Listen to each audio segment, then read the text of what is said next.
नमस्कार, मैं हूं आपके साथ अनुष्का और आप देख रहे हैं एमपी फर्स्ट न्यूज। शहर में ई रिक्शाओं के संचालन की नई व्यवस्था के लिए कदम बढ़ने लगे हैं। कुल करीब 6000 ई रिक्शाओं में रेडियम के कलर कोड वाले पट्टे लगाए जाना शुरू हो गए हैं। यह तय हुआ है कि लाल रंग का रेडियम का पट्टा लगा हुआ ई रिक्शा दिन में संचालित होगा और पीले रंग के पट्टे वाला ई रिक्शा रात में चलेंगे। इस तरह से दिन में 3000 और रात में बाकी के 3000 ई रिक्शा चलेंगे। उम्मीद है कि 2 चरणों में इन ई रिक्शाओं का संचालन होने से चक्का जाम की समस्या से काफी हद तक निजात मिलेगी। साथ ही चालकों को भी सहूलियत रहेगी। डीएसपी दिलीप सिंह परिहार ने बताया कि एक ई रिक्शा में करीब 14 मीटर का रेडियम का पट्टा लगाया जा रहा है। ये सामने कांच के अलावा वाहन के दाएं बाएं व पीछे यानी चारों तरफ लगाया जा रहा है ताकि कलर कोड की पहचान दूर से ही हो सके। बताया जा रहा है कि ई रिक्शा संचालन से जुड़ी इस नई व्यवस्था को हर हाल में शहर में 5 जुलाई से लागू किया जाना है। इसके लिए ई रिक्शा संचालन से जुड़ी यूनियन के पदाधिकारी, आरटीओ व यातायात विभाग का संयुक्त अमला तैयारियों से जुटा हुआ है। इसमें आरटीओ साहब द्वारा जो है जितने ई रिक्शा रजिस्टर्ड है यहाँ पर लगभग 6000 ई रिक्शा, उनको जो है अभी लॉटरी द्वारा निकाल करके और दिन और रात में जो है बांटा गया है। हमको बांट करके उनको ये बताया गया है, 2 शिफ्ट बनाई गई है। जो एक है रात के 3 बजे से दोपहर 3 बजे तक और एक है दोपहर 3 बजे से रात के 3 बजे तक। जो रात के 3 बजे से दोपहर 3 बजे तक चलाएंगे उनको लाल रंग का रेडियम लगाना है और जो दोपहर 3 बजे से रात को 3 बजे तक चलाएंगे उनको पीले रंग का रेडियम लगाना है और यही उनकी पहचान रहेगी। और उनको जो प्रमाण पत्र है वो भी दे रहे हैं आरटीओ साहब। अभी रिक्शा की जो यूनियन बनी है उनको भी बता दिया गया है, ई रिक्शा वालों को अनाउंस करके भी जगह जगह बताया गया है कि ये जो है सभी कार्रवाई पूरी कर लें और 5 तारीख से नियमानुसार जो ई रिक्शा संचालित होंगे और अगर जो बगैर नियम के संचालित होते पाए जाएंगे उन पर जो है फिर कार्रवाई करेंगे। सर, अभी रिक्शा पर किस प्रकार का रेडियम लगाने का काम शुरू कितने रिक्शा पे लगा चुके हैं? अब ये लगा रहे हैं, हमने बता दिया लगाने के लिए इनको, है ना, और उनको स्वयं से लगवाना है इसको। और हम तो 5 तारीख से चेक करेंगे कि जिस पर नहीं लगा होगा, जो नियम विरुद्ध मिलेगा उसके खिलाफ कार्रवाई करेंगे। संसद में दिए राहुल गांधी के हिंदू वाले बयान का विरोध शुरू हो गया है। मध्य प्रदेश के मुख्यमंत्री डॉक्टर मोहन यादव ने कहा कि राहुल गांधी को नाक रगड़कर माफी मांगनी चाहिए। उन्होंने राहुल गांधी से माफी मांगने और बयान वापस लेने की मांग की है। ऐसा नहीं करने पर प्रदर्शन की चेतावनी दी। राहुल गांधी के बयान पर लोकसभा में जमकर हंगामा हुआ। प्रधानमंत्री नरेंद्र मोदी ने भी खड़े होकर आपत्ति जताई। वहीं कांग्रेस महासचिव प्रियंका गांधी ने कहा, उन्होंने स्पष्ट बोला है, उन्होंने भाजपा के बारे में बोला है, भाजपा के नेताओं के बारे में बोला है। संतों ने कहा, अगर 20 लाख हमारे नागा साधु बाहर आ गए तो कांग्रेस का भागना मुश्किल हो जाएगा। संतों ने कहा कि हिंदू हिंसक होते तो कभी कांग्रेस सरकार नहीं बनने देते। पूर्व में हिंदू हिंसक होते तो ईसाई धर्म की सोनिया को नहीं अपनाते, मुस्लिम के साथ शादी करने वाली इंदिरा को नहीं अपनाते, कब से भगा देते देश से। संतों ने कहा, हमें भाजपा कांग्रेस से मतलब नहीं, जो हिंदुओं के लिए काम करेगा हम उसके साथ। लेकिन इसके बयान के बाद हम 100 करोड़ हिंदुओं से आह्वान करते हैं कि कांग्रेस के व कांग्रेस समर्थकों का पुरजोर विरोध करें। संतों ने यह भी कहा कि ऐसी बातें नहीं करें वरना हम इतिहास दोहराना जानते हैं। छत्रपति शिवाजी महाराज ने जिस तरह मुगलों को भगाया वो तो सबको याद होगा। ये बिल्कुल गलत है। हर तरह से उन्होंने जिस प्रकार का वक्तव्य दिया है, हिंदू समाज के लिए बहुत उनका घोर एक तरह का अपराध किया उन्होंने हिंदू समाज के प्रति, और इस तरह के शब्द उनको नहीं कहना चाहिए और अपनी बात को वापस लेना चाहिए। हिंदू समाज इसमें घोर इसकी हर तरह से निंदा करता है और विशेषकर संत समाज, हम लोग जो सनातन के प्रति सबको जागृत करते हैं, लोग धर्म के प्रति आगे हों, ये हम लोग का विचार होता है। तो इस तरह की बातें यदि हम सुनते हैं तो हमको बड़ी मन में पीड़ा होती है। तो हम यही चाहेंगे कि अपनी बात को वापस लें और क्षमा मांगे पूरे हिंदू समाज से। और मैं यही कहूंगा कि सभी संत समाज यदि नहीं करते, संत समाज भी इसमें इसका विरोध करता है और सभी आम नागरिक से प्रार्थना करूंगा कि इसका भरपूर विरोध करें और अपने सनातन प्रति जो इन्होंने वक्तव्य कहा है उस वक्तव्य को वापस लें और सबसे क्षमा याचना करें। महाराज जी, उन्होंने वापस से बयान दिया है कि मैंने पूरे हिंदू समाज को नहीं, सिर्फ भाजपा को कहा। तो क्या मानते हैं आप, उनको फिर भी माफी मांगनी चाहिए? भाजपा को कहा तो भाजपा को यदि एक पार्टी के रूप में कहना चाहिए ना, हिंदू समाज का नाम उसमें क्यों ले रहे हैं? भाजपा पूरे राष्ट्र के लिए अच्छा कार्य करे, विश्व के लिए हमारे भारतवर्ष का नाम हो रहा है। हम कोई भाजपा के लिए नहीं कह रहे हैं। यदि भाजपा हिंदुत्व के लिए काम करे तो बहुत अच्छी पार्टी है और हम नहीं चाहेंगे कि कोई भी पार्टी विशेष नहीं, संतों का तो यदि देश हित के लिए कोई कार्य कर रहा है, हिंदू हित के लिए कर रहा है, देश में उन्नति हो रही है तो हमारे लिए भाजपा अच्छी है। यदि कांग्रेस यदि अच्छी कार्य करता तो हम उसको भी अच्छा मानते। यदि हिंदू के विरोध में यदि वो इस तरह के बयान देते हैं तो हम नहीं चाहेंगे कि कोई भी पार्टी हिंदू के विरोध में कोई भी ऐसा बयान दे। अपनी बात को वापस लें, क्षमा याचना करें हिंदू समाज से, मैं ही कहूंगा। संत मुनि शरण दास त्यागी, स्वामी रामानंद संत आश्रम उज्जैन। और राहुल गांधी के लिए मुझे ये कहना है कि जिस प्रकार से उन्होंने बयान दिया है कि हिंदू हिंसा कराते, हिंदू हिंसक है, उन्हें ये सोचना चाहिए कि उनकी जो दादी है इंदिरा गांधी, अगर हिंदू हिंसक होते, उन्होंने मुसलमान से शादी की, हिंदुओं ने अपनाया। उसकी माँ जो है सोनिया गांधी, वो ईसाई है, इटली से आई है, पर हिंदुओं ने उसे अपनाया। अगर हिंदू हिंसक होते तो इन लोगों को देश से भगा देते। इटली से आई हुई एक सोनिया गांधी जो उसकी माँ है, ईसाई है, उसको देश की रानी बनाया किसने? हिंदुओं ने। कांग्रेस की सरकार पहले किसने बनाई? हिंदुओं ने बनाई।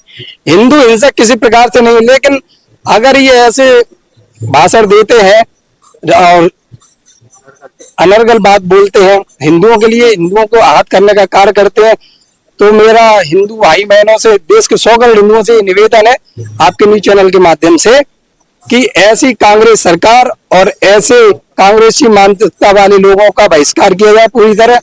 और इन्हें जब भी ये वोट मांगने आए अपने यहाँ, तो इन्हें पूरी तरह लताड़ा जाए। और यही है कि हिंदू अगर हिंसक हो गया, मैं आप लोगों के माध्यम से कहना चाहता हूँ, अगर हिंदू हिंसक हो गया तो इन्हें पुराना इतिहास याद दिला देंगे। जैसे छत्रपति शिवाजी महाराज थे जिन्होंने मुगलों को बुरी तरह पछाड़ा था। तो मेरा कहना ये है कि अपनी बाड़ी पे थोड़ा संयम रखें, नहीं तो इन्हें बहुत संत समाज का विरोध सहना पड़ेगा। और ऐसा नहीं, उच्च स्तर पे सहना पड़ेगा, क्योंकि अगर हमारे संत समाज के 20 लाख साधु अगर सड़क पे आ गए तो कांग्रेस पार्टी को भारत में जगह नहीं मिलेगी भागने के लिए। इसलिए वो देश के लोगों से, सनातन भाइयों से और देश के साधु संतों से माफी मांगे, नहीं तो इसका पूरे देश में विरोध किया जाएगा और कांग्रेसियों को इसका कड़ा से कड़ा जवाब दिया जाएगा। और मेरी केंद्र सरकार से भी विनती है कि राहुल गांधी पर उचित से उचित कार्रवाई की जाए। क्या नाम है? मेरा नाम सिद्धार्थ त्यागी है, दिगंबर अखाड़ा। राहुल गांधी के बयान की मैं घोर भत्सना करता हूं, जिनके माध्यम से पूरा हिंदू समाज लज्जित हुआ है। लोकतंत्र के सबसे बड़े दुनिया के मंदिर के अंदर नेता प्रतिपक्ष ने जिस प्रकार से हिंदू समाज को लज्जित करने का बयान दिया है, हिंदुओं को हिंसक बताना, यह उनकी कुत्सित मानसिकता के परिचायक के रूप में सामने आया है। हिंदुस्तान के अंदर दुनिया में कौन सा ऐसा देश है जहां हिंदुओं की इतनी बड़ी आबादी है? एकमात्र देश हिंदुओं का भारत है, जहां उनके अपने देश के अंदर उनके नेता प्रतिपक्ष अगर उनको इस ढंग से लज्जित करेंगे तो कोई देश कैसे बर्दाश्त कर सकता है? पूरा देश में उबाल है इस बात का। और कांग्रेस के नेता राहुल गांधी को नाक रगड़ के माफी मांगना चाहिए। मुझे भी गर्व है कि मैं हिंदू हूं और हर एक कोई हिंदू होने पर गर्व करता है जो हिंदू है। ऐसे में उनके इस बयान से सबकी भावना आहत हुई है। उनको तुरंत माफी मांगना चाहिए और कांग्रेस के राष्ट्रीय अध्यक्ष से आपके माध्यम से अपील करूंगा वे तुरंत उनसे इस्तीफा मांगे और कांग्रेस इस बयान से इत्तेफाक रखती कि नहीं रखती, वो अपनी स्थिति स्पष्ट करे। उज्जैन में आज भारतीय किसान संघ द्वारा किसानों की मूलभूत सुविधा जमीन अधिग्रहण के विरोध में निराकरण करने की मांग को लेकर ज्ञापन सौंपा और जल्द कार्रवाई की मांग की। भारतीय किसान संघ द्वारा कोठी पर कलेक्टर के नाम ग्रामीण एसडीएम को ज्ञापन सौंपा गया। किसान संघ जिला सह मंत्री शिवचरण शर्मा ने बताया कि किसानों को बिना जानकारी दिए उनकी जमीन अधिग्रहण की जा रही है, जो कि बिल्कुल गलत है। भारतीय किसान संघ किसी भी किसान की जमीन बिना किसान की अनुमति के अधिग्रहण नहीं करने देगा। साथ ही उन्होंने फसल बीमा और सीमांकन के दौरान पटवारी द्वारा की जा रही मनमानी के विरोध में ज्ञापन सौंपकर जल्द कार्रवाई की मांग की है। किसान संघ ने बताया कि अगर समय रहते यह समस्याओं का निराकरण नहीं हुआ तो हम उग्र आंदोलन भी करेंगे। इधर एसडीएम ग्रामीण ने बताया कि किसान संघ का विज्ञापन दिया गया है, जिसमें वरिष्ठ अधिकारियों को इस बात की जानकारी देकर निराकरण करवाया जाएगा। गावड़ी लोगामा ऐसे आसपास के 500-600 किसानों की ज़मीन हथियाने का षड्यंत्र पूर्वक कार्य योजना चल रही है, जिसकी जानकारी हमें मिली थी। उसके विरुद्ध में आज प्रशासन को हमने अवगत कराया है। बिना किसान की इच्छा के 1 इंच ज़मीन भी भारतीय किसान संघ नहीं देगा। अगर किसान भी बिना अनुमति के ज़मीन को अधिग्रहण किया गया तो एक बड़ा आंदोलन होगा, जिसकी जवाबदारी शासन प्रशासन की रहे, क्योंकि किसान को अपने परिवार को पालन पोषण करने के लिए केवल ज़मीन होती है, इसके अलावा कोई अन्य उद्योग धंधे नहीं होते। और वो ज़मीन भी अगर किसान की छीन ली जाएगी तो उसके परिवार का पालन पोषण कैसे करेगा। ऐसी स्थिति में भारतीय किसान संघ किसानों के साथ खड़ा है। बिना किसान की सहमति के 1 इंच ज़मीन भी हम नहीं देंगे। इसके लिए किसी भी प्रकार का उग्र आंदोलन भी भारतीय किसान संघ करने के लिए तैयार है। अभी एक छोटा सा हमको प्रशासन को सूचना दी थी, इसके बाद अगर प्रशासन नहीं सुनता है तो हम बड़ा आंदोलन करेंगे। क्या आश्वासन दिया, कितने दिन का? अभी अनुविभागीय अधिकारी को हम लोगों ने ज्ञापन दिया है, उनने बोला है कि पूरा मामले को दिखवाते हैं। हो सकता है कहीं से सूचना आप लोगों को मिली है तो 5 से 7 रोज का उनने समय दिया है। 5-7 रोज बाद हमारा प्रतिनिधिमंडल आके मिलेगा। अगर कार्रवाई होती है तो ठीक है, नहीं तो एक बड़ा आंदोलन किया जाएगा। ऐसा ही नया तंत्र जो नए पटवारी की भर्ती हुई है, नए पटवारियों के द्वारा जो ज़मीन मप्ती का कार्यक्रम है उसमें भी सबसे ज़्यादा गड़बड़ हो रही है। वो पहले जो पटवारी ज़मीन नापते थे तो अपनी जरीब से ज़मीन पे धरातल पे नापते थे, अब मोबाइल ऐप के ज़रिए माप रहे हैं, जिसमें 95% जो विवाद अब थाने में 15-20 रोज में आए। सबसे ज़्यादा विवाद अगर किसानों के साथ हुआ है तो मोबाइल ऐप के ज़रिए हुआ है, जिससे जो नए लड़के भर्ती हुए पटवारी वो सबसे ज़्यादा विवाद उत्पन्न कर रहे हैं। शिवचरण शर्मा, भारतीय किसान संघ, जिला समूह। निराकरण जो पॉइंट्स किसानों ने पुट फॉरवर्ड किए हैं, MPIDC कुछ भूमि अधिग्रहण करने जा रही है। ये किसानों द्वारा बताया गया कि आपसी सहमति के क्रय नीति के अंतर्गत कुछ नोटिस सर्व किए गए हैं। तो हम लोगों को दिखवाना पड़ेगा कि कौन से नोटिस सर्व किए गए हैं जिससे किसानों को आपत्ति है। किसानों का ये कहना है कि गाइडलाइन रेट कम है, इसमें भी हम लोग को एक बार मैटर दिखवाना पड़ेगा। बाकी जैसे कलेक्टर सर के निर्देश रहते हैं उसके तहत जाँच करके हम रिपोर्ट प्रस्तुत कर देंगे सर को। सर, जो ऐप के माध्यम से आजकल नकदी हो रही है तो अधिकारी वहाँ पहुँचते हैं, इस प्रकार से रोकेंगे कि किसान। ये अभी मेरे को पर्सनली ऐसी एक भी रिटन कंप्लेंट मेरे ऑफिस में नहीं आई है कि किसी थर्ड पार्टी ऐप के माध्यम से नकदी हुई हो। जहाँ पर अगर ऐसी आएगी और अगर 129(5) के तहत अपील की जाती है कि गलत तरीके से नकदी की गई है तो अकॉर्डिंगली नियमानुसार उसको निरस्त कर दिया जाएगा। क्या चीज़? अर्थ जैन, SDM उज्जैन ग्रामीण। मध्य प्रदेश राज्य सेवा प्राधिकरण जबलपुर के निर्देशानुसार उज्जैन जिला विधिक सेवा प्राधिकरण द्वारा 72 दिवसीय बृहद वृक्षारोपण अभियान शुरू किया गया है। इस अभियान के अंतर्गत 10,000 पौधों को लगाने का लक्ष्य रखा गया है। मध्य प्रदेश राज्य विधिक सेवा प्राधिकरण जबलपुर के निर्देशानुसार 5 जून विश्व पर्यावरण दिवस से 72 दिवसीय वृहद वृक्षारोपण अभियान की शुरुआत की गई है। इस अभियान में देश के प्रधानमंत्री नरेंद्र मोदी के अभियान एक पौधा माह के नाम को भी सम्मिलित करते हुए उज्जैन जिला विधिक सेवा प्राधिकरण द्वारा वृहद रूप से पौधे वितरित करने का कार्य किया जा रहा है, जिसके अंतर्गत 10,000 पौधे वितरित करने का लक्ष्य रखा गया है। उज्जैन कलेक्टर नीरज कुमार सिंह के निर्देशानुसार यह 10,000 पौधे उज्जैन, बड़नगर, तराना, महिदपुर और खाचरोद आदि तहसीलों में वितरित किए जाएंगे। उज्जैन जिला विधिक सहायता अधिकारी चंद्रेश मंडलोई के अनुसार मध्य प्रदेश राज्य सेवा विधिक प्राधिकरण जबलपुर द्वारा हमें 10,000 पौधे पूरे जिले में वितरण करने का लक्ष्य प्राप्त हुआ है, जिसके माध्यम से इन पौधों को पेड़ बनने की तक मॉनिटरिंग इस ऐप के माध्यम से की जाएगी, जिसमें पौधे लगाने से लेकर समय समय पर उनका समुचित ध्यान रखने की जानकारी ऐप पर अपडेट करना होगी। जी नमस्कार सभी को। मध्य प्रदेश राज्य विधिक सेवा प्राधिकरण जबलपुर के निर्देशानुसार पूरे प्रदेश में विधिक सेवा संस्थाओं द्वारा बृहद पौधारोपण अभियान चलाया जा रहा है 72 दिवसीय, जो कि विश्व पर्यावरण दिवस 5 जून से लेकर 15 अगस्त 2024 तक ये 72 दिवसीय अभियान चलेगा। और इस पूरे ज़िले में विधिक सेवा संस्थाओं द्वारा 10,000 पौधा लगाने का लक्ष्य रखा गया है और हमने इसकी शुरुआत कर दी है। और मैं चाहूँगा कि हम इस बार का हमारा उद्देश्य ऐसा है कि जो पौधारोपण करेंगे तो प्रत्येक पौधे को हमें लगाने के साथ साथ उसको संरक्षित भी करना है और उसे पोषित भी करना है। और हाईकोर्ट का एक ऐप है, मोबाइल ऐप निसर्ग ऐप, उस पर पौधे की बराबर जो पौधा लगाया जाता है उसका फ़ोटो अपलोड किया जाता है और उस पौधे की मॉनिटरिंग की जाएगी। सर, क्या निःशुल्क वितरण किया जा रहा है आपके द्वारा पौधे या कुछ चार्ज? हाँ जी, ये वन मंडल उज्जैन के सौजन्य से हम विधिक सेवा संस्था जो भी प्रकृति प्रेमी जो व्यक्ति हैं जो पौधा लगाना चाहते हैं संस्थाएं हैं, हम उसको यहाँ से निःशुल्क प्रोवाइड कराएंगे। मैं चंद्रेश मंडलोई, जिला विधिक सहायता अधिकारी, जिला विधिक सेवा प्राधिकरण उज्जैन।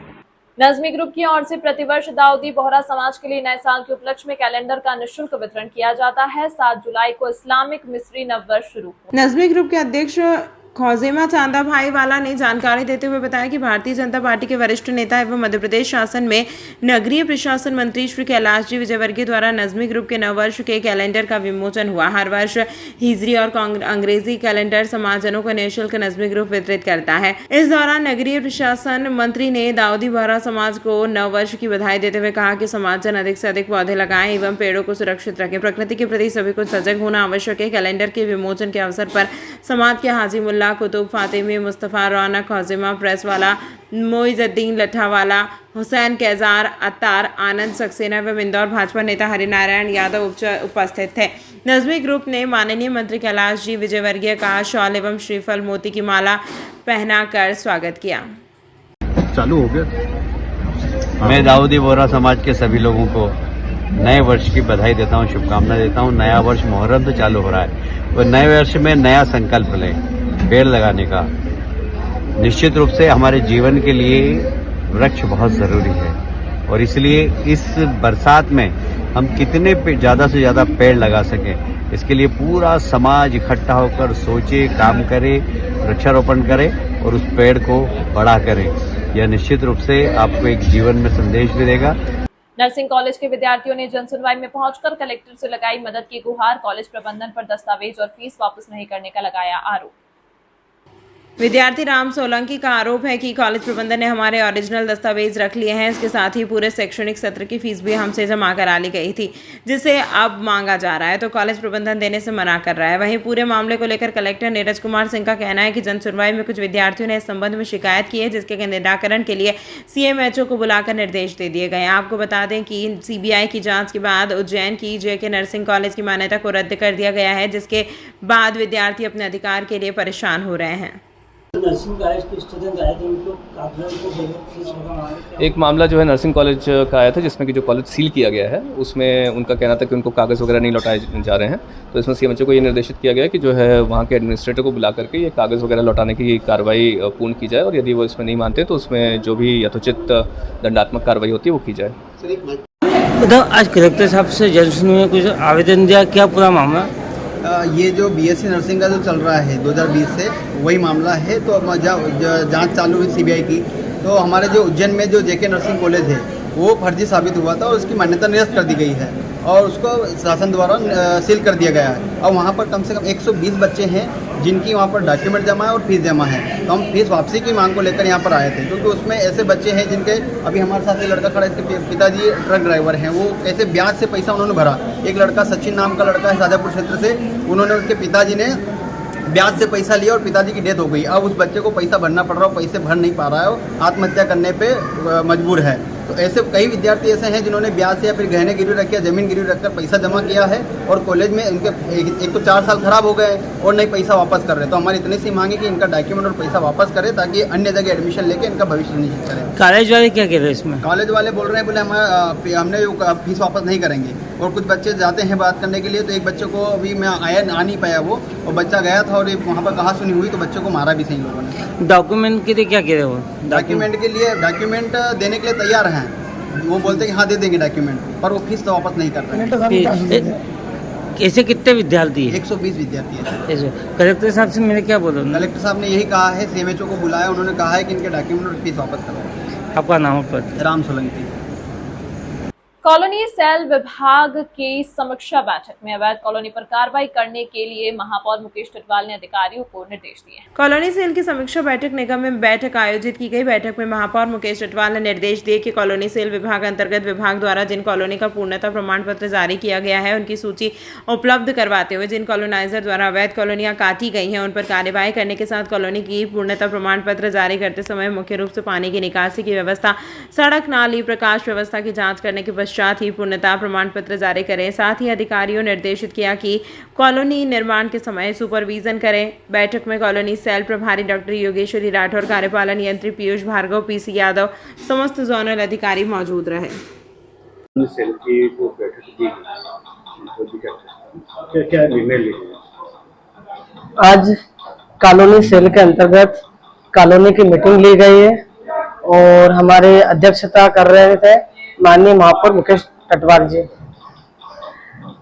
उज्जैन शहर में जितनी भी कॉलोनी का विकास हो रहा है, हमारे कॉलोनाइजर सुपरविजन चार्ज जमा करते हैं, पर हमारे निगम के अधिकारी वहाँ पर सुपरविजन नहीं करने जाते हैं, जिस कारण हमारे कॉलोनाइजर को यहाँ पर कॉलोनी की परमिशन लेने में परेशानी है। आज हमने यहाँ निर्देश किया है कि जब कॉलोनी का विकास होगा तब वहां जाकर हमारे अधिकारी, चाहे पीडब्ल्यूडी के हो, उद्यान के हो, लाइट के हो, पीएचई के हो, समय समय पर जाकर सुपरविजन करें, ताकि आने वाले समय में ना तो कॉलोनी में पानी भरने की समस्या होगी और समय पर विकास कार्य होंगे, और हमारे कॉलोनाइजर को जब कंप्लीशन लेने आता है तब उन्हें भी परेशानी नहीं होगी।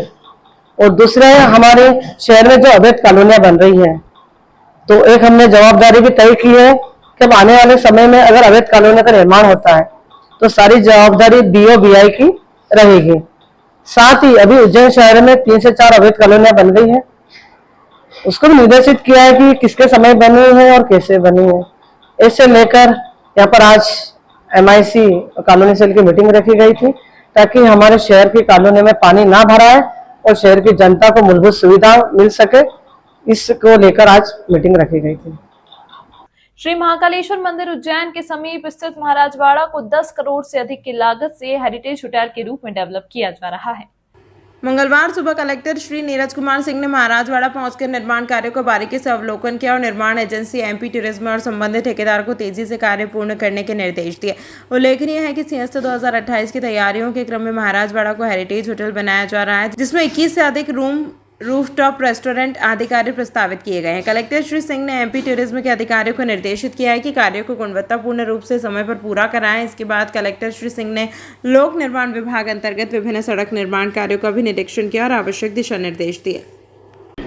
महाराजवाड़ा में जो हेरिटेज होटल निर्मित होना है, उसमें जो शेष कार्य है वो टूरिज्म डिपार्टमेंट के द्वारा कराया जा रहा है। तो आज टूरिज्म डिपार्टमेंट के अधिकारियों के द्वारा के साथ वहाँ पर निरीक्षण किया गया था। काफ़ी कुछ काम उन्होंने किया है, लेकिन जो कार्य बचा हुआ है उसको शीघ्र पूर्ण करने के निर्देश दिए गए हैं, ताकि जल्द से जल्द इसको हम लोग शुभारंभ कर सकें। तमाम महत्वपूर्ण खबरों के लिए देखते रहिए MP फर्स्ट न्यूज।